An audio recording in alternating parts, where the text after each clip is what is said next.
Tu aimeras le Seigneur ton Dieu de tout ton cœur, de toute ton âme, de toute la pensée, de toute ta force. Et voici le second, tu aimeras ton prochain comme toi-même. Marc 12, 30, 31. Ce verset dit que Dieu peut nous sauver de manière à l'aimer de toutes nos facultés et à aimer le prochain d'un total désintéressement. Combien il nous est difficile d'aimer Dieu au degré de tout. Nous pensons souvent à l'aimer, aussi bien qu'à aimer le monde, secrètement. À servir Dieu de même qu'à servir Mammon, l'argent. À maintes reprises, beaucoup de personnes et beaucoup de choses divisent notre cœur, nous détournant d'aimer Dieu. Pourtant, il peut nous sauver à la magnitude de ce tout, nous rendant capables de l'aimer de tout notre cœur, de toute notre âme, de toutes nos pensées et de toutes nos forces. Il peut en outre nous sauver jusqu'au point d'aimer le prochain d'un cœur libre d'égoïsme. Si aujourd'hui nous sommes encore incapables d'aimer Dieu jusqu'au degré de ce tout, parce que à la place nous avons des personnes, des choses ou des affaires comme le centre de notre amour, et d'aimer notre prochain comme nous-mêmes, nous ne connaissons pas le plein salut. Christ peut nous sauver de sorte que nous aimions Dieu de cette totalité et notre prochain sans égoïsme. Ceci est possible. Loué soit son nom.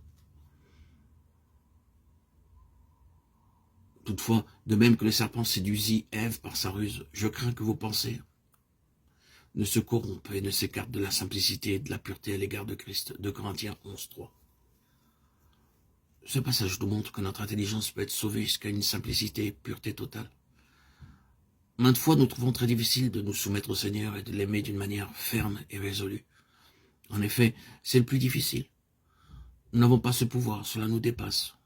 Combien ardemment nous désirons aimer le Seigneur d'un amour parfait et dans la simplicité, sans aucune fourberie, mais en toute pureté. Ceci, nous convenons, serait si bon. Ceci, nous l'espérons toutefois, c'est si inaccessible en apparence.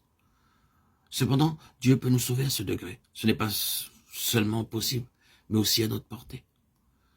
Notre intelligence devrait être pure. Néanmoins, si nous sommes indécis, nous serons comme Ève. D'une part, Ève vit que l'arbre de la connaissance du bien et du mal était bon à manger, mais d'autre part, elle raisonna que Dieu lui avait ordonné de ne pas manger de son fruit. Elle vit que le fruit était agréable à la vue, mais elle se rappela aussi que Dieu avait commandé de ne pas le manger. Pourtant, étant si éveillée, Ève mangea du fruit défendu. Ainsi, en se déviant juste un peu, elle perdit la simplicité et la pureté à l'égard du Seigneur. Posons-nous la question, avons-nous la simplicité et la pureté de cœur à l'égard de Christ? Nous n'avons pas à craindre de trop l'aimer, nous devrions l'aimer sans réfléchir ni raisonner. Loué soit Dieu. Il peut nous sauver jusqu'à ce stade-là. Il est tout à fait possible d'avoir un cœur simple et pur à l'égard du Seigneur.